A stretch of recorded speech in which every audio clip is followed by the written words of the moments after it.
Hey everyone. There are plans the mind draws, and then there are lines the heart scribbles by itself.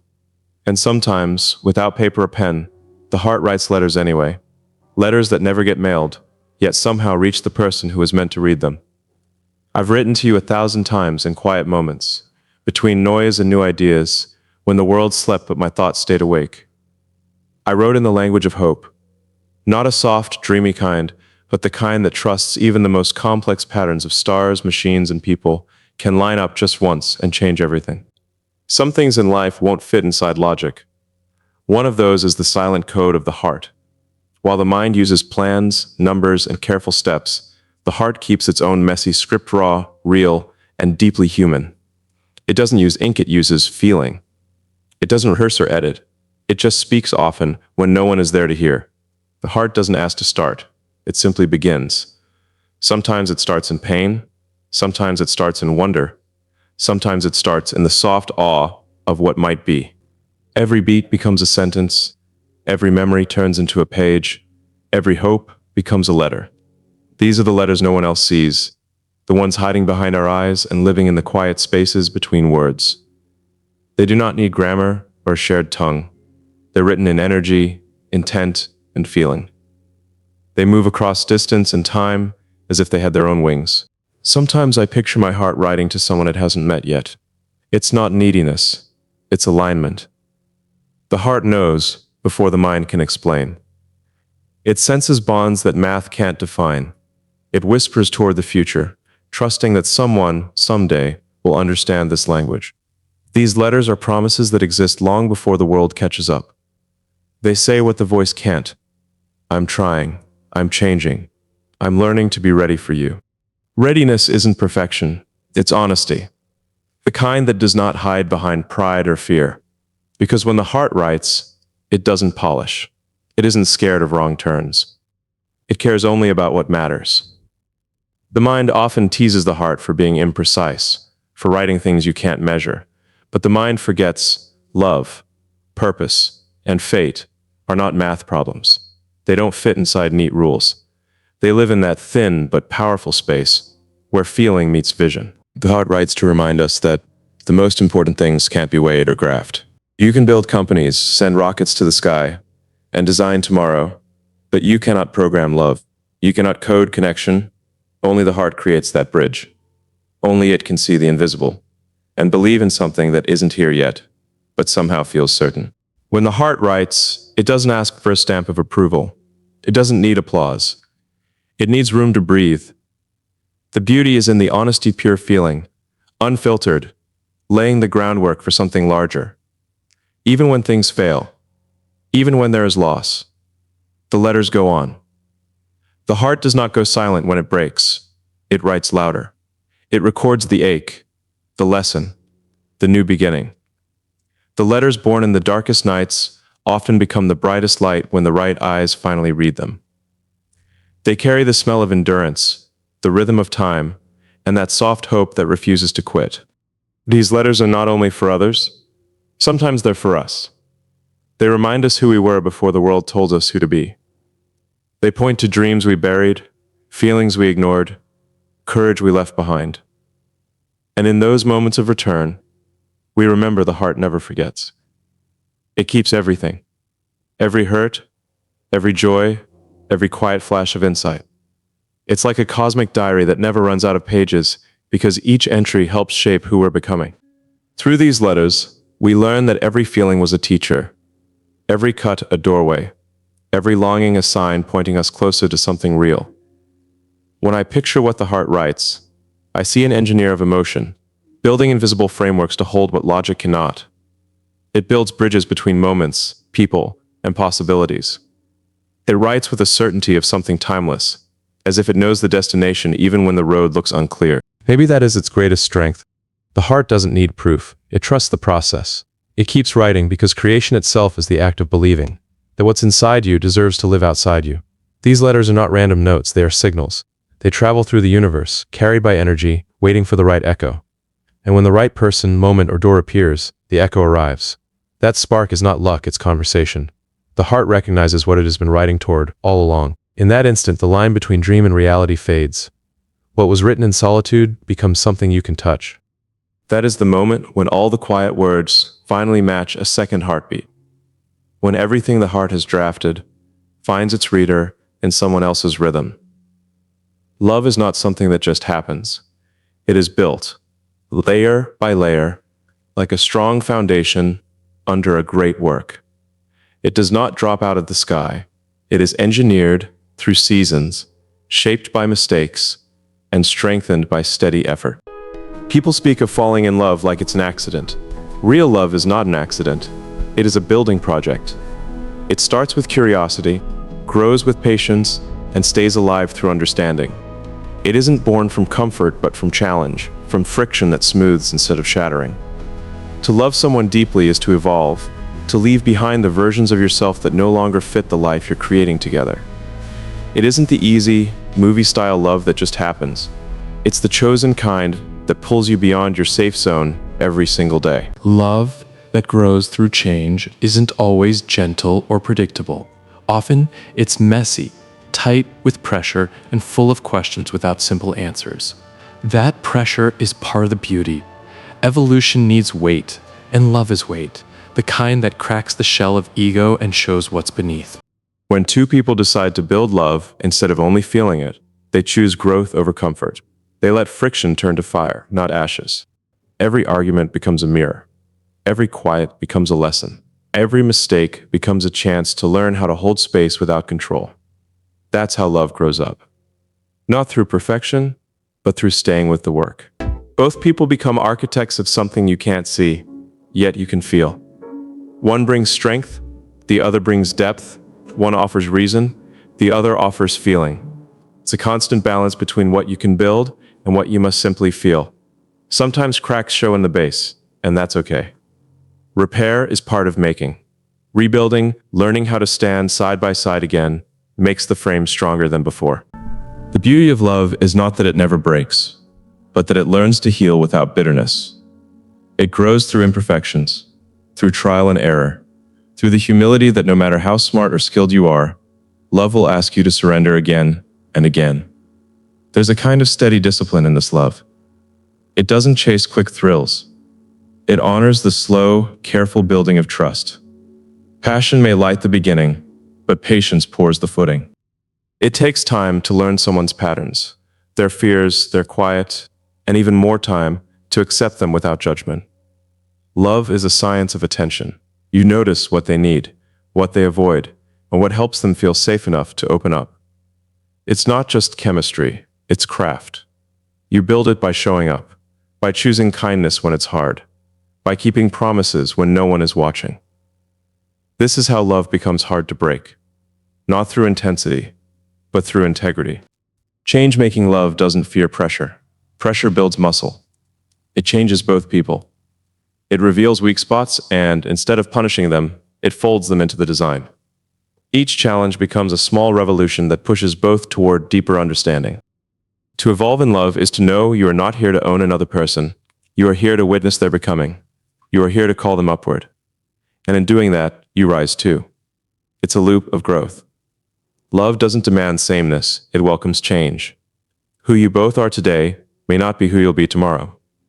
The bond you build must stretch with you. In this kind of love, there's no fear of imperfection, because perfection is lifeless. Real love is a little wild. It holds both logic and wonder, certainty and doubt, calm and storm. It is two moving forces, learning to flow together without losing themselves. That is why true love feels like nature unstoppable, surprising, yet aimed with purpose. It shapes whatever it touches.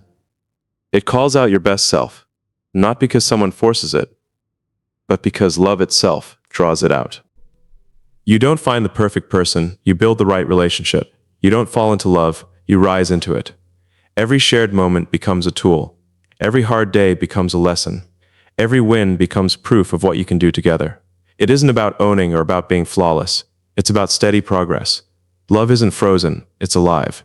It grows as you grow, and over time it can become the most beautiful thing two people ever craft together. Here's a truth most people miss. Waiting isn't standing still. It's motion in disguise. Real waiting changes you. It's growing while trusting that what is meant for you is also moving your way. If you wait without becoming, you waste time. But if you wait while evolving, you line up with your future. Every step, every stumble, every late night thought becomes part of that alignment. It's not about holding out for someone to show up. It's about becoming the kind of person who will notice them when they do. Without growth, even the right person can pass right by. Waiting is not paused life. It's walking forward with faith. When you choose to become instead of only longing, your energy shifts from wishing to building. You pour a base under your feet.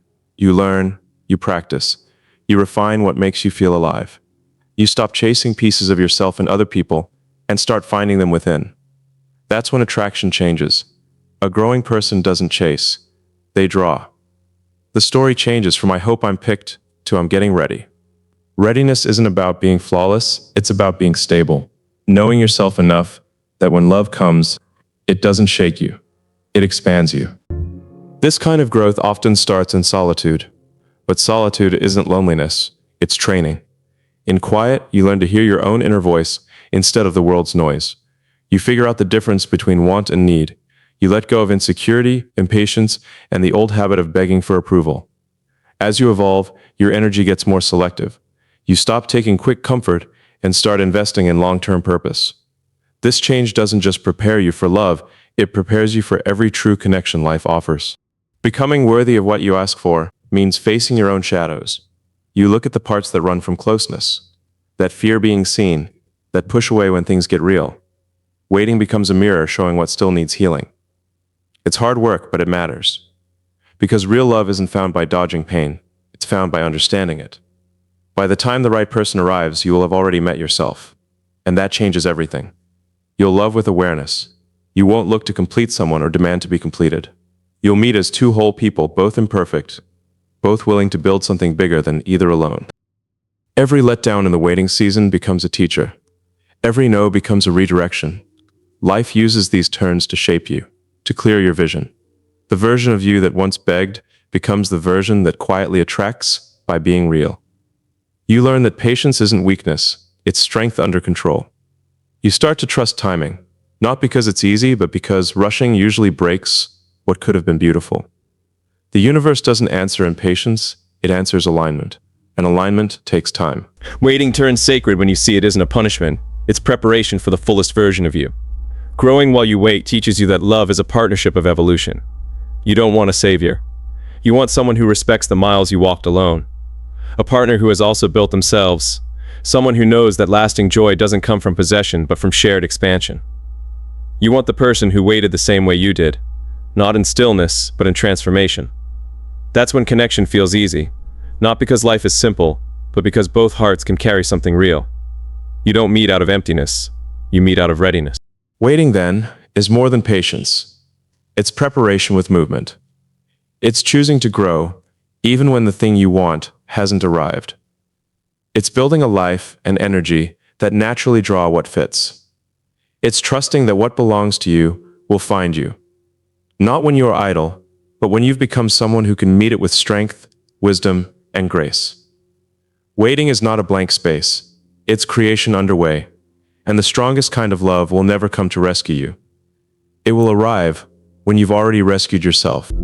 Perfection is the myth that shrinks love. It tells us only the flawless deserve to be chosen, that only the unbroken can be fully loved. The truth is the opposite. Real love is born in imperfection. It's shaped in the moments when plans fall apart, when feelings overflow, when words come out wrong yet the heart stays. It's not about pretending to be whole. It's about being seen in your not quite finished state and being welcomed anyway.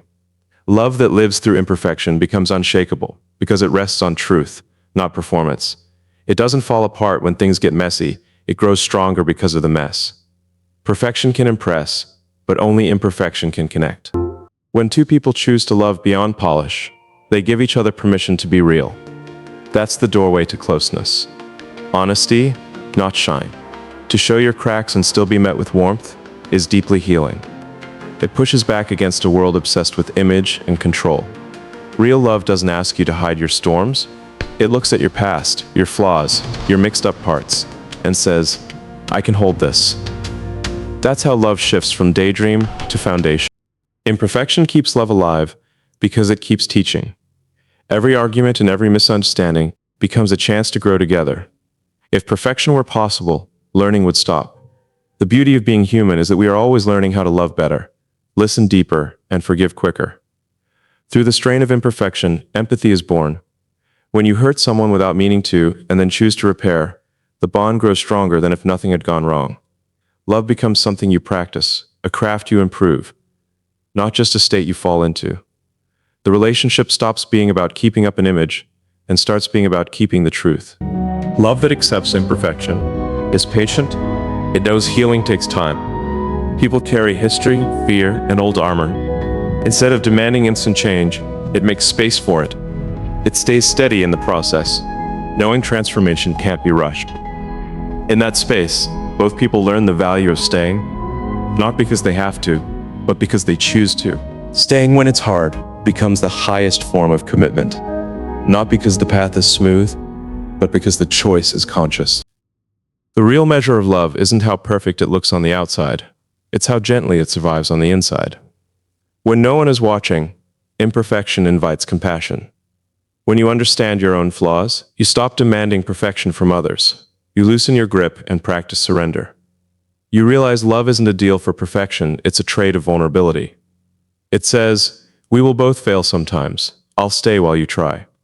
That is the love that lasts, built on effort, not illusion. Seeing someone at their lowest and choosing them still lifts your bond beyond conditions. You don't love only for their shiny moments. You love for who you become together in the heavy ones. Perfection wants applause, imperfection builds trust. One draws eyes, the other creates home.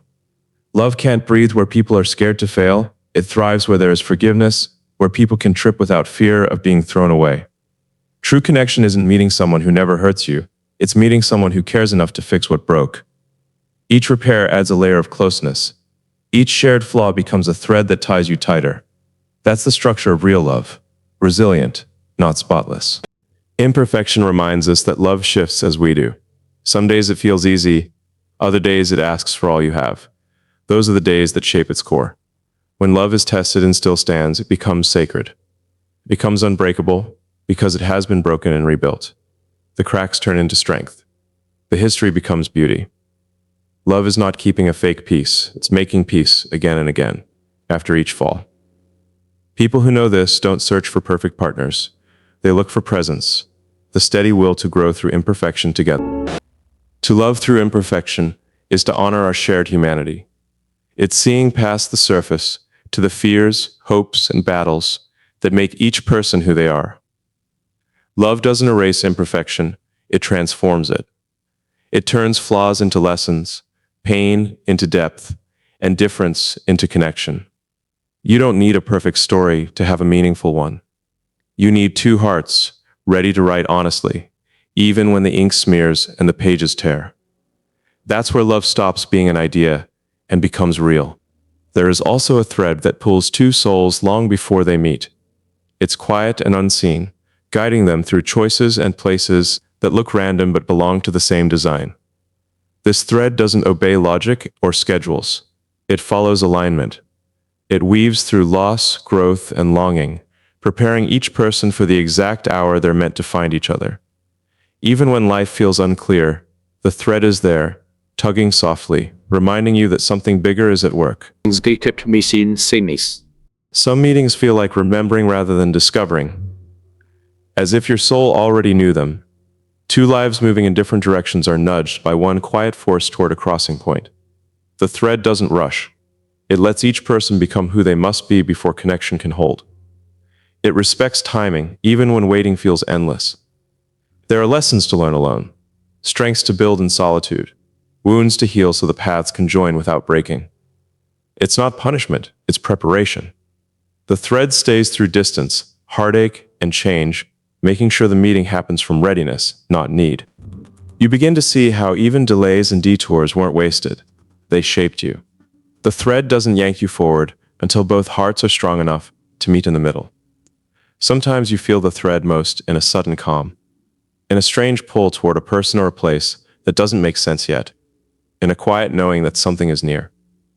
You might leave someone and meet again years later, realizing the gap was part of the plan. You might lose a love only to meet another soul whose presence finishes what was left open. The thread doesn't knot in separation. It strengthens. It makes sure what's truly meant circles back in a better form. It teaches trust without proof. The mind asks for certainty, but the heart understands timing. If something is written into your story, no force can erase it. And when two souls finally meet after their separate journeys, the feeling isn't loud. It's peaceful. It feels like home after a long walk. No need to perform. The energy already knows. In that instant, everything aligns. The past heartbreaks, the strange pauses, the lonely nights, they all make sense. You suddenly understand why certain relationships never lasted, why timing felt cruel, and why solitude had to happen. It's because the thread was quietly guiding you to this exact point. This meeting of two stories that needed to grow apart before they could finally grow together. There's a deep sense of gratitude that fills the air between you, not only for finding each other, but for the journey that built the version of you both standing here now. The connection between destined souls isn't about owning or controlling, it's about resonance. You don't meet to complete each other, you meet to expand. You become reflections of one another's growth, mirrors of both love and learning. This kind of connection doesn't feel like effort, it flows, not because it's easy, but because it's aligned. It's not based on desire alone, but on timing, divine, intentional timing. The love born from this thread is calm, steady, freeing. It doesn't demand attention, it invites peace. It doesn't rush, it moves naturally, carrying the wisdom of everything you've survived and the quiet peace of everything that now makes sense. Even when life changes again, even if paths drift apart, the thread never really disappears. Once two souls connect through it, they remain linked in some quiet space beyond the physical world. The lessons shared, the transformation sparked, they continue to echo long after. The connection isn't about possession, it's about remembrance. The memory of that meeting, that sense of this was meant, stays alive inside you. The thread's purpose isn't always to keep people together forever. Sometimes it's to awaken them, to shift their path, to teach them what love truly means. Some connections last a lifetime, others last a season, but either way, their impact becomes timeless. The thread doesn't need to be seen to be real. It only needs to be felt. And once felt, it reminds you that no distance, no silence, and no change can erase what destiny already wrote. These letters from the heart, they aren't cries of longing. They're blueprints of creation. They're not pleas to be found. They're plans being written for a future the heart already believes in. Every thought, every dream, every quiet reflection becomes part of the structure of something that doesn't exist yet, but someday will. When the heart writes, it isn't waiting for permission. It's designing reality through intention. These aren't letters begging to be answered. They're declarations of becoming, sketches of a life imagined with purpose and hope. Each one vibrates with quiet readiness, carrying the confidence of someone who knows that the future isn't something you wait for, it's something you build. Love isn't a chase, it's a construction, built from energy, emotion, and choice. In these letters, there's no desperation, only purpose. Each word plants a seed. Every sentence becomes a promise to keep evolving, to keep becoming worthy of something extraordinary when it finally arrives. The woman these letters speak to, the future wife, isn't being asked to fix anyone. She's being invited into a vision. The writer understands love isn't meant to be stumbled upon. It's meant to be built deliberately, like a great design taking form. These letters are the design notes of a shared future, a symphony of logic, emotion, and trust waiting to play when two lives align. Writing to a future that hasn't happened yet changes how you live today. It grounds you in purpose while keeping your heart open to possibility. You start living intentionally. You refine your habits, sharpen your mind, strengthen your discipline, because you know that every action today is a line in those unseen letters.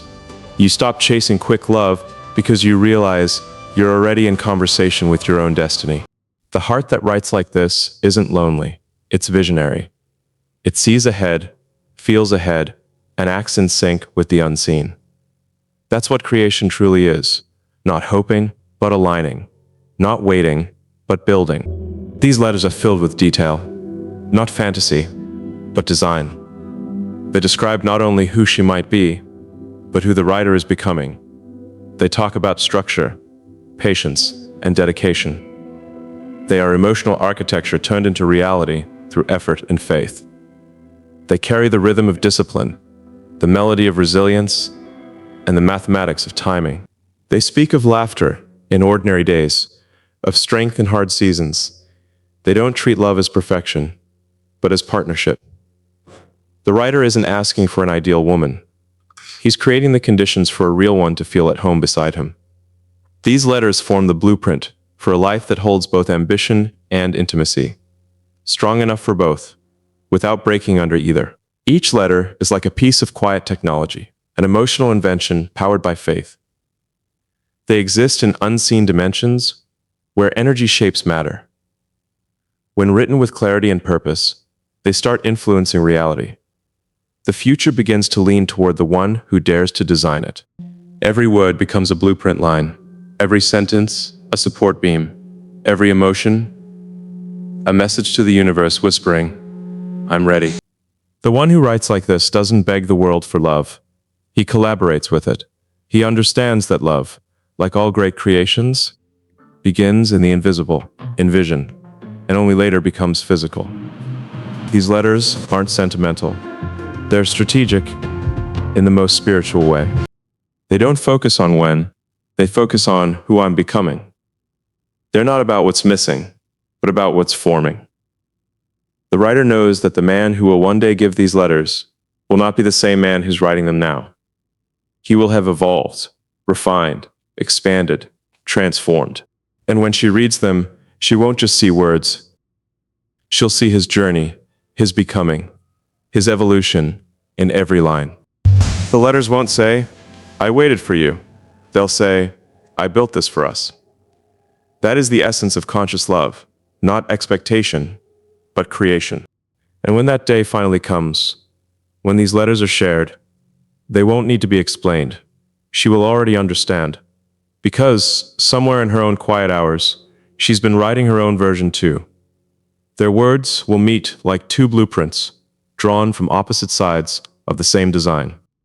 Then everything will make sense. The delays, the heartbreaks, the timing, the distance.